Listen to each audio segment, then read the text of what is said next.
I can't imagine an engineering program without labs. It's like, it's not engineering. Hunter Strain was an engineer and a road builder in West Texas. The Strain Brothers Company built many of the highways and interstates out here, so probably drove on a Hunter Strain highway here in West Texas. And the anonymous donor who gave us the money for this lab, he thought it was appropriate to be named after a West Texas engineer, and he and Hunter Strain were high school buds, and that's how it's got its name. My name is Caleb Miller. I was one of the first graduating students through the Angelo State University Engineering Department.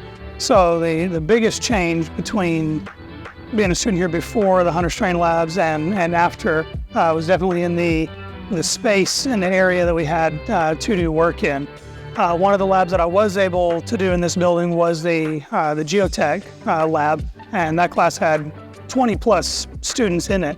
And so there was absolutely no way that the entire group would have been able to do the exercises and the labs that they needed to do without having the dedicated space that these facilities provided for us.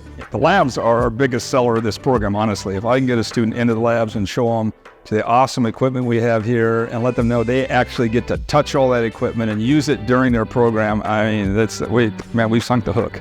You go to a big university, they got great labs, but those labs are for their researchers and their graduate students. And here, all of our labs, our undergraduates get into. They put their hands on it. They'll get in their classes. They'll be able to do some research in these labs if they want to, but these are undergraduate labs. The opportunities that we have at ASU with the Hunter Strain Labs to kind of get in and be a part and get your hands on something, at least for me, was a huge connection point between what's taught in the classroom and being able to apply it in a day-to-day setting.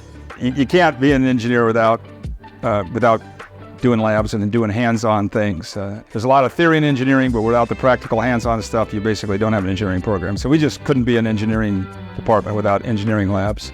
We could share some of our chemistry labs with the chemistry department, and there's a little bit of physics we can share with them, but we need the specialized engineering equipment and the applied engineering tests and things that we do in the lab here. And we wouldn't be an engineering program without this lab.